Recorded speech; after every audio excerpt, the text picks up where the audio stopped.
Hello les poussins! J'espère que vous allez bien, moi ça va plutôt bien, surtout qu'en ce moment il fait super beau et les températures sont vraiment très agréables, alors on en profite. Je voulais remercier aujourd'hui toutes les personnes qui ont regardé ma vidéo Storytime par rapport à mon papa. Franchement merci pour tous les commentaires que vous m'avez mis, ça m'a énormément touchée, ça me va droit au cœur et vraiment ça m'a fait du bien parce que c'est vrai que recevoir du soutien même de personnes qu'on ne connaît pas, c'est vraiment très enfin c'est vraiment agréable et ça met du baume au cœur, vraiment, je vous assure. C'est vrai que ça n'a pas été facile de tourner cette vidéo et je me suis vachement, on va dire, confiée. C'est pas des choses qui sont faciles à dire, mais voilà, pour moi c'est important de le faire, ça m'a aidé et ça peut aussi aider d'autres gens. Donc voilà, merci infiniment pour voilà, d'avoir pris le temps d'écrire un commentaire sur cette vidéo. Merci beaucoup. Dans cette vidéo, je vais vous raconter 3 histoires assez flippantes qui me sont arrivées personnellement. Et je tenais à préciser qu'aucune de ces histoires ne tourne autour du paranormal, donc si vous avez peur de tout ce qui est paranormal, ne vous inquiétez pas, je n'ai pas du tout parlé de ça. Alors peut-être que certaines personnes ne trouveront pas que ces histoires font peur, mais moi je les ai vécues et sur le moment je peux vous assurer que j'ai eu la peur de ma vie. Alors il faut savoir aussi que j'ai vécu ces 3 événements quand je vivais encore à l'île de la Réunion parce que je suis réunionnaise. Et ça remonte quand même il y a bien longtemps, donc je pense qu'il y a certains éléments que j'ai dû oublier, voilà.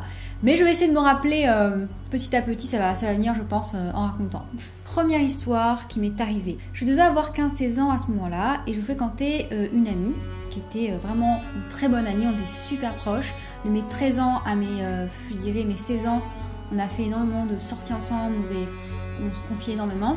Et à ce moment-là, elle avait 18 ans, donc elle conduisait déjà. Et du coup, c'était cool parce qu'on pouvait se balader un peu partout, voilà. Pour moi, c'était génial d'avoir une copine qui conduit, c'était top. Et un soir, on a décidé d'aller au McDonald's. Je sais pas si on a fait autre chose ce jour-là, mais en tout cas, je me rappelle très bien qu'on était au McDo, on a mangé là-bas avec sa meilleure amie qui s'appelait Audrey. D'ailleurs, cette très bonne amie s'appelait Karine, j'ai oublié de préciser les noms. Et au moment de quitter le McDo, on va sur le parking et il y a 2 mecs qui commencent à venir nous aborder, à sympathiser avec nous, à nous parler. Moi perso, j'ai trouvé un peu lourd, voilà, c'était pas... Il me plaisait pas du tout et en plus il était pas très drôle, j'ai trouvé un peu vraiment... Ils insistaient beaucoup en fait, ils voulaient vraiment faire notre connaissance, c'était vraiment de la drague, vraiment bof quoi. Mais bon... Karine et Audrey, elles se marraient bien, elles les trouvaient sympathiques. Moi, j'étais là en mode c'est bon, c'est quand qu'on rentre, voilà. Au bout d'un moment, après avoir rigolé, Audrey et Karine, elles en ont eu marre aussi. Enfin, donc on commence à partir, on a dit écoutez, il faut qu'on rentre, il est tard, voilà, nos parents nous attendent, etc., etc. Et pour rentrer donc chez Karine, parce que je comptais dormir chez Karine ce soir-là, on prend la voie rapide. Et là, on voit les mecs qui nous ont abordés juste avant, qui nous suivent en fait, qui nous collaient au cul quoi, et collaient au cul de la voiture de Karine. Et là, on se dit putain mais ils sont lourds quoi, vraiment. Ok, bon on s'est marré, c'était cool, voilà, c'était marrant de se faire draguer, mais là en fait, non en fait, c'est bof quoi. Donc là ils nous suivent et tout, ils commencent à nous klaxonner, tu vois, à faire les gros lourds, ils continuent, hein, ils lâchent pas quoi. Et là on les voit, putain, c'est pas possible quoi. Et je tenais à préciser avant de continuer cette histoire, qu'avant d'emprunter la voie rapide, Karine s'aperçoit dans son rétroviseur que je n'ai pas mis ma ceinture de sécurité. Moi ça me saoulait en fait. À l'avant, je me disais ok, c'est plus risqué, mais derrière, ouais, bof, ça me saoulait, ça me gênait. Mais là, Karine a insisté, elle m'a dit tu mets ta ceinture, on sait jamais. T'es dans ma voiture, c'est mes règles quoi. Et elle avait raison. Et du coup, j'ai mis ma ceinture de sécurité. Dieu merci, heureusement. Vous voyez ce qui va arriver ou pas? Et nous continuons l'histoire. D'un coup, les mecs qui étaient en train de nous coller au cul se mettent à nous doubler par la droite. Et ils nous font coucou comme ça. Alors il faut savoir que doubler par la droite c'est interdit, hein. On ne double pas par la droite. Voilà, on était en train d'être sur la voie de gauche pour doubler notre voiture et eux, ils se mettent sur la droite pour être à la même distance que nous et nous faire hey, on est là, coucou. Et là on se dit putain mais c'est abusé quoi, sérieusement, ils vont pas nous lâcher.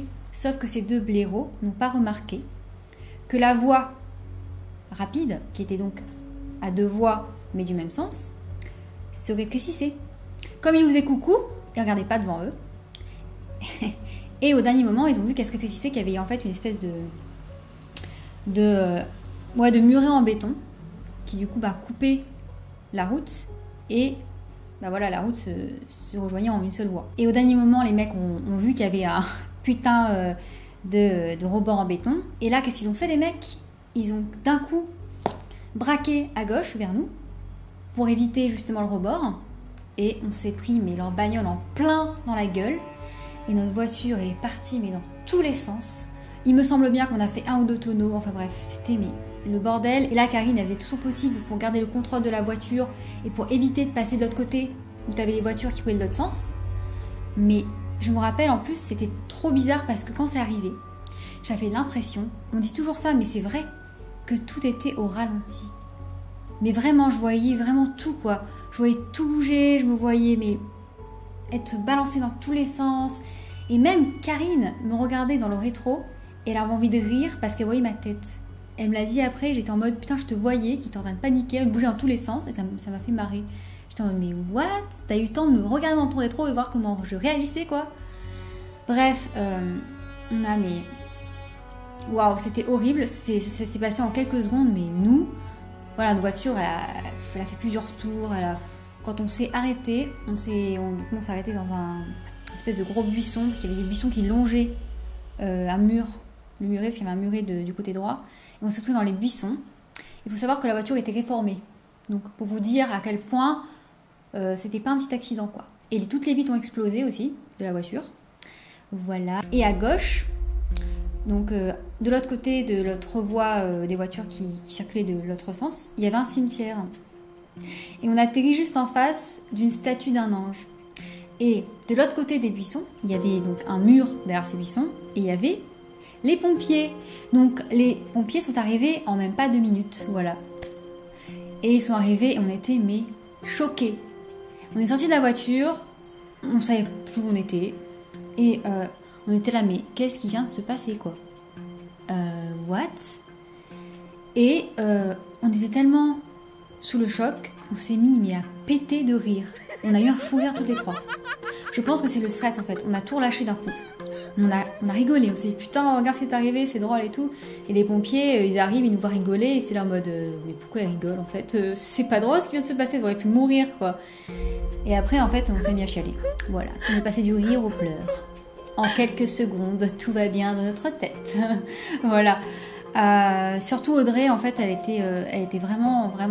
Ça a duré longtemps, elle, quand elle a pleuré très longtemps parce que elle s'est ouvert le bras en fait avec les vitres qui ont explosé. Elle s'est pris un éclat et ça lui a coupé le bras. Bon, c'était pas hyper profond, mais elle saignait quand même pas mal.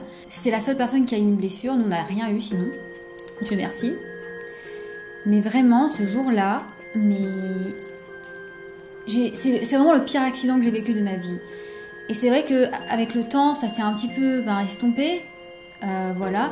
Mais je me rappelle vraiment que quand j'ai vu l'état de la voiture, je me suis dit, mais comment on a pu échapper, quoi? Genre, comment ça se fait qu'on n'a rien, quoi? Vraiment, on a eu trop de bol. Il y a un autre truc qui m'a énormément marqué, c'est les 2 mecs, du coup les 2 blaireaux, qui ont été les responsables de notre accident. Ils se sont arrêtés, évidemment, ils ne sont pas barrés. Dieu merci, parce que il y a des gens qui fuient quand même. Ils se sont arrêtés. Il y en avait un d'ailleurs, il était militaire, il n'était pas du tout de la Réunion, il était militaire, du coup il était en fait en train de bosser sur la base militaire de la Réunion à ce moment-là. Et son pote était un Réunionnais. Mais le mec, du coup, qui était militaire, mais il s'est mis à chialer. Genre, en fait, il a tout vu devant lui et ça l'a traumatisé. Le mec, limite, il était encore plus traumatisé que nous. Genre, vraiment, il était là, mais qu'est-ce qui vient de se passer? C'est pas lui qui conduisait, c'était son pote réunionnais. Mais même son pote réunionnais était très choqué aussi, mais lui, il s'est mis à chialer, il s'est excusé, il a fait « on est désolé, qu'est-ce qu'on a fait, mais on est vraiment débiles ». Ils ont vraiment réalisé qu'ils avaient fait une connerie. Et du coup, on leur a dit, mais c'est pas grave, ça arrive, la prochaine fois, faites attention, quoi. Mais ils étaient pas bourrés, ils n'avaient pas bu d'alcool. Ça, je me rappelle parce que les flics sont arrivés, ils les ont testés, ils avaient rien. C'est juste que, ils ont fait les cons, quoi. Je pense que ce jour-là, ces 2 gars ont réalisé que, voilà, doubler par la droite, mauvaise idée. Surtout, faire coucou et ne pas regarder devant soi, encore plus mauvaise idée. Et puis, franchement, c'est pareil, coller au cul une voiture, non. Ça, c'est aussi une mauvaise idée parce que si, par exemple, on nous freine d'un coup, ils auraient pu aussi avoir un accident, voilà. C'est pour ça que je vous dis que c'est une histoire qui en soi n'est pas flippante parce que, évidemment, ça s'est bien terminé et que, voilà, j'ai raconté d'une manière assez drôle, mais j'aurais pu très bien mal finir. Hein. Je pense que j'ai été vraiment bien protégée ce jour-là. Pas que moi, mais mes 2 amis aussi. Parce que vraiment, la voiture réformée, c'est-à-dire une voiture réformée, c'est-à-dire que c'était à la casse. Et sa voiture, elle l'a dit au revoir. Voilà. Elle a dû s'en acheter une autre. Parce que c'était plus possible, on ne pouvait rien y faire. Elle était bousillée. Elle était défoncée. Les pompiers, ils étaient choqués de voir qu'on n'arrivait rien. Parce qu'ils ont vu l'état de la voiture, comme je l'ai dit. Ils ont fait, mais... Ok. Waouh. Quel miracle. Voilà pour cette histoire. Et mes parents sont venus me chercher après, je sais plus si c'était mes 2 parents ou juste un des 2. Et ils étaient choqués quoi, ils étaient en mode mais qu'est-ce qui s'est passé, enfin... Voilà, c'était un événement qui a marqué pendant longtemps mon adolescence. Voilà. Et après, je peux vous assurer que j'ai toujours mis ma ceinture de sécurité. Voilà. J'ai compris l'utilité de la ceinture de sécurité. Mettez-la toujours. Voilà. Deuxième histoire qui m'est arrivée quand j'étais encore ado. Putain, il m'est arrivé beaucoup de mésaventures en fait quand j'étais ado. Hein. Alors cet événement a eu lieu dans l'appartement où vivait mon papa à l'époque, qui était un appartement qui se trouvait au rez-de-chaussée, donc toujours à La Réunion. Et ce jour-là, on dînait tous ensemble, donc il y avait mon papa, ma maman, ma soeur et également mon beau-frère qui est le mari de ma soeur. Et ce soir-là donc, pendant qu'il prenait l'apéro, moi j'étais en train de prendre un bain. Alors à l'époque j'adorais prendre des bains, aujourd'hui plus du tout. Je ne pense pas que ce soit lié à ce qui m'est arrivé, mais bon, peut-être, je ne sais pas. Donc au bout d'un moment, je commence à me rincer. Voilà, je me mets debout dans la baignoire pour sortir du bain. Alors il faut savoir que la salle de bain se trouvait côté cour. En fait, il y avait une espèce de cour, mais où personne ne pouvait accéder en fait. C'est une espèce de... Il y avait de l'herbe en fait derrière. Ça allongeait en fait tous les appartements. Voilà. Puis après l'herbe, il y avait une barrière. Voilà. Mais on ne pouvait pas se balader comme ça à cet endroit-là. Et sur le mur de la salle de bain, il y avait des espèces de nacos. Alors je vais vous mettre une photo parce que les nacos, ça parle pas beaucoup de gens, surtout dans les îles où il y a ça. C'est une espèce en fait de vitres qui se retournent comme ça. Et donc c'était fermé. Parce qu'il faut tirer en fait un espèce de truc en fer pour les ouvrir en fait à l'horizontale. Voilà. Et comme je disais, j'étais en train de me rincer, donc j'étais debout. Et à un moment, j'entends un bruit. Mais un bruit bizarre quoi, genre comme un frottement, je sais plus trop ce que c'était, mais c'était un bruit qui m'a fait m'arrêter quoi. Et là, je me retourne donc vers la droite, c'est là où il y avait les nacos, et je vois, mais je vous jure, une main qui est en train de passer entre les nacos. Donc quelqu'un est en train de pousser vers l'arrière pour ouvrir les nacos, là genre une main puis un bras passé comme ça, qui essaie de m'atteindre. Mais là, je peux vous assurer que l'instinct de survie chez l'être humain marche parfaitement. En tout cas, chez moi, ça a marché. Parce que j'ai rien compris. Voilà, quand j'ai réalisé ce que je venais de faire, j'étais là, mais pourquoi je suis là? Je suis sortie de la salle de bain, mais en courant jusqu'au salon. Et bien sûr, j'étais toute nue, à poil, devant tout le monde. Et j'ai fait, il y a un mec qui essaie d'entrer dans la salle de bain, il y a un mec qui essaie d'entrer dans la salle de bain. Et je commence à hurler ça, comme une tarée, toute nue, mouillée. Je me dis, il y a quelqu'un qui est dans la salle de bain. Et là, tout le monde me regarde et se met à rigoler. Parce qu'évidemment, ils comprennent pas. Déjà, je parlais super vite, encore plus vite que maintenant. Et ils étaient là, mais calme-toi, qu'est-ce que tu racontes? Et pourquoi t'es toute nue, quoi? Et je dis, si, il y a quelqu'un qui essaie de passer par la fenêtre de la salle de bain. J'ai vu une main et j'ai paniqué. Enfin, je sais. Et là, je réalise que je suis toute nue. Et là, je fais, et merde. Voilà. Super. Ok, déjà pour l'humiliation c'était fait. Et bien sûr ils sont allés vérifier dans la salle de bain, il n'y avait plus de bras qui passaient dans les nacos. Et le pire dans tout ça c'est que ma famille m'a pas cru. Genre ils pensaient que j'avais rêvé ou que j'étais en mode mais pourquoi vous pensez que j'ai inventé tout ça quoi? Je serais jamais sortie à poil en courant jusque dans le salon pour faire une blague aussi nulle. Enfin je sais pas, Puis après au bout d'un moment ils m'ont cru quoi. Mais en fait, ils comprenaient pas comment le mec avait pu accéder en fait derrière la salle de bain alors qu'il y avait une clôture assez haute en fait. Et que c'était pas un truc où on se balade, mais j'imagine qu'il a trouvé, je sais pas, une entrée quelque part, j'en sais rien, ou il a escaladé, je sais pas. Et c'était un pervers, je pense, qui devait me mater. Et, je sais pas, il a voulu me toucher à travers les nacos, j'en sais rien. Mais j'ai vraiment eu la peur de ma vie ce jour-là. Et vraiment, c'était trop bizarre parce que mon corps, il a vraiment réagi tout seul et j'ai rien compris. Voilà, la panique, Voilà, c'est bien, j'ai réussi à fuir, c'est cool. J'aime bien, je préfère pouvoir fuir que rester bloqué. C'est quand même mieux. Parce que j'aurais pas aimé qu'il me touche quand même. Hein. Bon, après, à travers les nacos, elle aurait pas pu faire grand chose. Parce que bon, faut y aller quoi. Mais bon, c'est pas agréable de se faire toucher par une main étrangère. Voilà. En tout cas, il a dû bien me mater. Ça, c'est sûr. Et depuis, ben, j'avais plus trop envie de me laver chez mon papa. Hein. J'étais toujours en panique, en mode. Ouais. Ou alors, quand j'y allais, je me lavais très rapidement. Je prenais plus trop de bains. Ça, c'est sûr. Voilà. Dernière histoire qui m'est arrivée lorsque j'étais encore ado. Alors celle-ci, elle est un peu plus longue que les deux premières, je pense. Ouais. Elle m'est arrivée encore quand je vis à La Réunion, mon Dieu. Et à ce moment-là, j'avais 18 ans. Voilà. Non, 19 ans, je sais plus. J'allais avoir 19 ans, puisque j'ai redoublé ma seconde. Donc j'allais avoir 19 ans et j'allais partir de La Réunion en fait, à la rentrée pour aller étudier en métropole. Et du coup, ben, j'ai passé un été assez festif, voilà, profiter des derniers moments avec mes amis. Et j'avais ce pote avec qui j'adorais faire la fête, qui était vraiment un gros fêtard, vraiment très gros fêtard. J'avais passé plusieurs soirées chez lui, c'était cool, enfin bref, on s'amusait bien. Et un jour, il me propose d'aller camper sur la plage. Il faut savoir qu'à La Réunion, on ne peut pas se baigner partout. Il y a certaines villes où il n'y a pas de plage. Il y a la mer, mais on ne peut pas se baigner parce que c'est dangereux, parce qu'il n'y a pas de sable vraiment, il y a des rochers, ou il y a des requins, enfin bref. Il faut aller à certaines villes pour accéder à des plages. Et les principales plages où on peut se baigner, ou en tout cas vraiment profiter, se mettre sur le sable, se trouvent à Saint-Gilles ou à Saint-Pierre, enfin t'en as aussi dans l'Est, voilà. Mais la principale ville, on va dire, qui est le plus fréquentée, c'est Saint-Gilles. Donc, on est allé à Saint-Gilles et, je sais pas, c'était environ à 1h30, 2h de Saint-Denis. Et à ce moment-là, je conduisais pas. Donc, j'avais pas encore mon permis, etc. Je suis allée avec des gens, quoi, qui aussi allaient camper. Et il faut préciser que c'était vraiment ce mec-là que je connaissais vraiment bien. Il y avait d'autres personnes qui étaient là, mais je les connaissais vite fait, quoi. Je les avais vus dans mon lycée, mais on n'était pas très proches.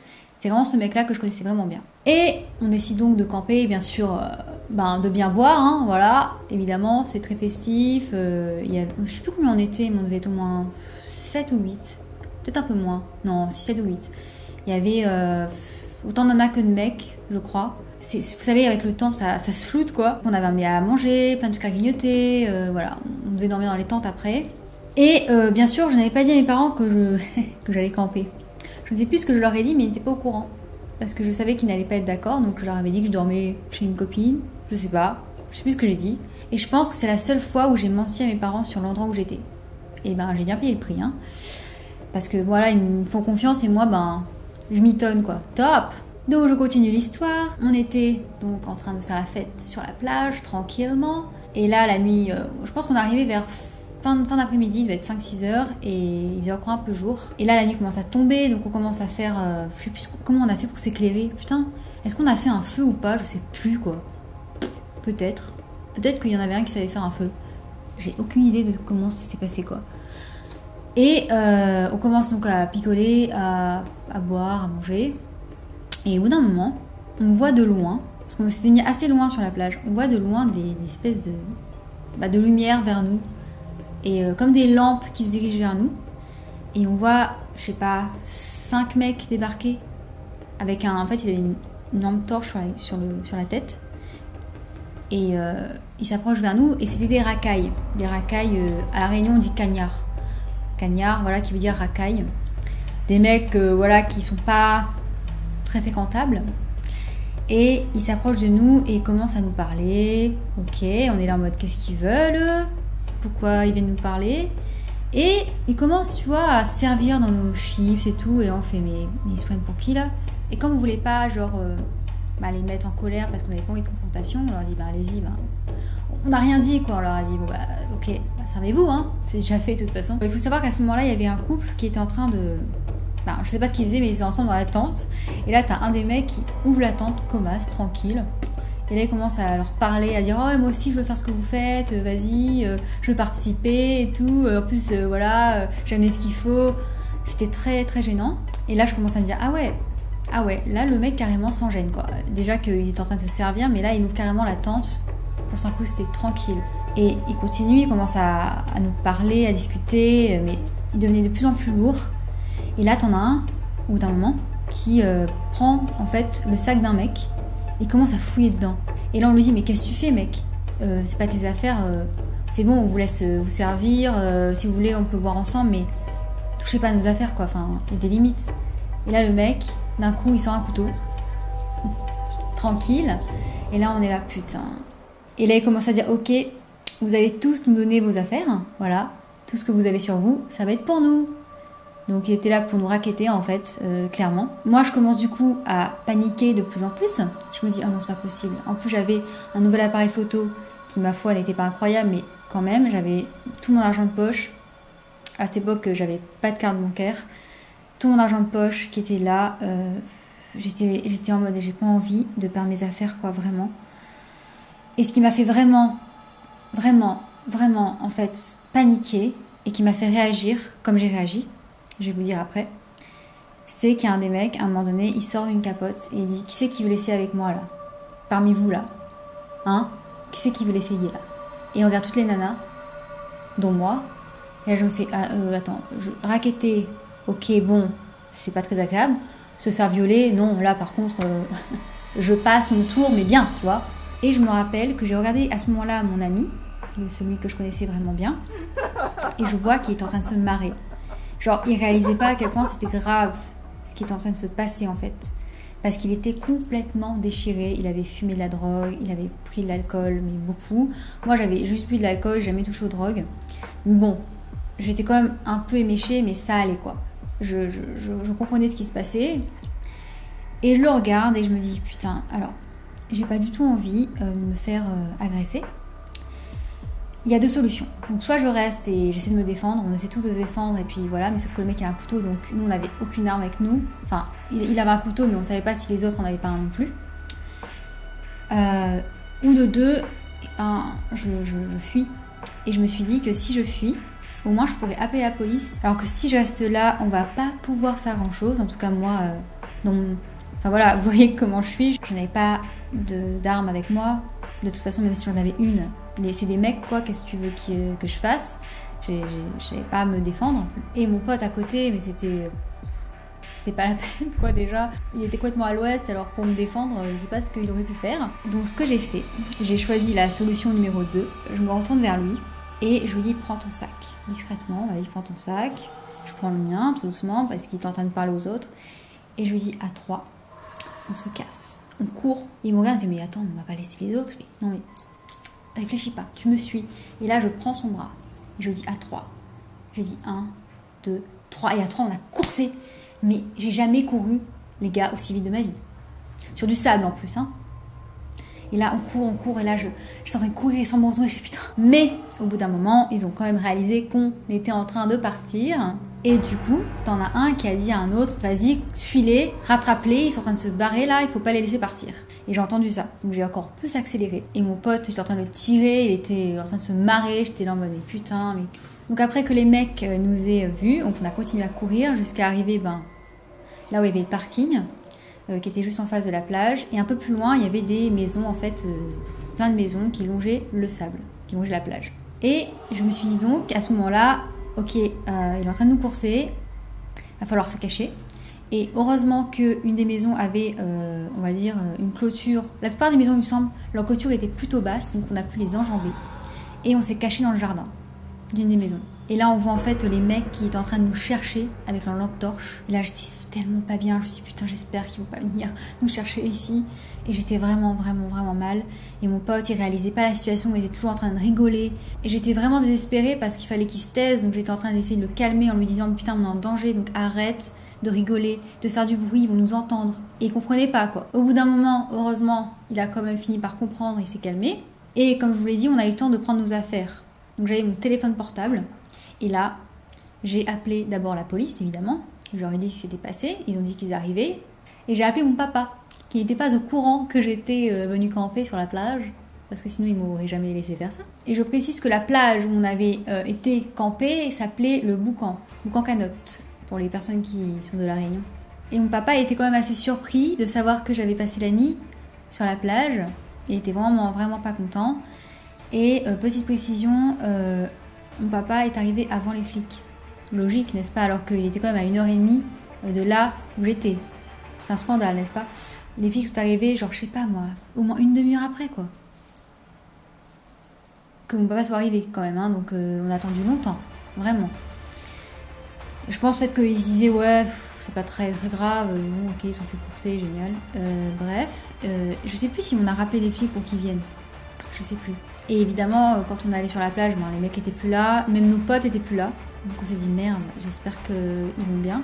On a fait ce qu'on a pu, hein, on a appelé les flics et tout. On est resté cachés tout ce temps-là. Et on s'est dit, mais qu'est-ce qui leur est arrivé, quoi? Moi, j'étais pas bien, quoi. Même si c'était pas vraiment des amis proches, enfin, je les connaissais pas trop, ben, j'avais pas envie qu'il leur arrive des trucs. Et les tantes étaient toujours là, mais ils étaient plus là. Et là, au bout d'un moment, on les voit arriver, en fait. Ils étaient à la bout de la plage et ils sont tous fait racketter. Voilà, ils ont tout perdu. Personne n'a été agressé sexuellement, Dieu merci. Les mecs n'ont pas été retrouvés, évidemment. Les flics sont arrivés, comme j'ai dit, et on s'est fait défoncer la gueule parce que c'est interdit de camper sur la plage. Sachez-le, on n'a pas le droit. Déjà à l'époque, c'était interdit, donc ils nous ont dit, mais quelle idée de dormir sur la plage, quoi. Enfin, quelle idée. Et nous, on était jeunes, on était cons, on s'est pas posé la question, quoi. On s'est dit, ouais, c'est marrant d'aller dormir sur la plage. Et ben, on n'a pas le droit de dormir sur la plage. Et pour eux, c'était un peu une leçon. Hein. C'était bien fait pour nous parce qu'on avait fait quelque chose d'illégal. Merci beaucoup. Voilà, donc ce jour-là, j'ai eu l'instinct de survie en fait. J'ai eu l'instinct de survie. Alors peut-être il y en a qui diront que c'est horrible ce que j'ai fait de me barrer comme ça. Mais voilà, j'avais envie de sauver ma peau surtout. Parce que ben, c'est comme ça. Enfin, franchement, si je savais me défendre, si j'avais vraiment quelque chose avec moi, genre j'avais même pas de bombe lacrymogène, quoi. Donc j'avais rien en fait. Peut-être que si c'était, je sais pas comment j'aurais réagi si j'avais quelque chose pour me défendre. Mais bon, ils étaient quand même 5 ou 6 mecs, je sais plus. Et nous, on était à peu près le même nombre. Et il y avait pas que des mecs, il y avait aussi des nanas. Et tout, on était défoncés, quoi. Donc je sais pas comment ils auraient pu se défendre, quoi. Donc voilà, j'ai préféré fuir et puis ensuite appeler les flics et je pense que c'est la meilleure solution quand on y pense. Après voilà, ça aurait pu très mal se terminer, même si je me suis enfuie, ils auraient très bien pu me rattraper. Et là, ça aurait été une catastrophe parce que peut-être qu'ils nous auraient tabassés, je sais pas. Mais voilà, encore à ce moment-là, mon ange gardien m'avait protégée. Merci ange gardien, voilà. Tout ça pour dire que c'était une bonne leçon, voilà, c'était une bonne leçon de jeunesse, hein. J'aurais jamais dû faire ça, j'aurais jamais dû déjà sortir sans dire à mes parents où j'étais, ensuite suivre cette idée débile d'aller camper sur la plage, mon Dieu. Mais ouais, quand on est ado, on est con, on est débile, on fait des choses sans réfléchir, quoi. Évidemment, mes parents m'ont défoncé la gueule, voilà. Ils n'étaient pas du tout contents, c'est normal, hein. Ça m'a bien calmée pendant plusieurs semaines après ça, hein. Je faisais plus trop de soirées bizarres. Voilà, cette vidéo est terminée, j'espère qu'elle vous aura plu. N'hésitez pas à me dire dans les commentaires si vous aussi vous avez déjà vécu des histoires comme ça, un peu flippantes, où ça aurait pu très mal tourner pour vous, mais qu'au final, ça s'est bien terminé. Ou même des histoires qui vous sont arrivées et ça s'est mal terminé, hein, je veux bien savoir aussi. J'ai vécu d'autres choses dans ma vie autres que ces événements, mais ceux-là, c'est vraiment les plus marquants de mon adolescence, ça c'est vrai. C'est des choses que j'adorais raconter ensuite à tous mes amis. Parce que c'est vrai que sur le moment, on est dégoûté d'avoir vécu ça, mais après, ça fait quand même des événements assez drôles à raconter et assez impressionnants. N'oubliez pas de mettre un j'aime à la vidéo si elle vous a plu. N'oubliez pas également d'activer la petite cloche de notification pour ne pas rater mes vidéos. N'hésitez pas également à suivre mon compte Instagram LilyChobit. Je suis très active, je fais régulièrement des stories et des concours. La citation du jour est « Le courage est le juste milieu entre la peur et l'audace ». Au revoir les poussins.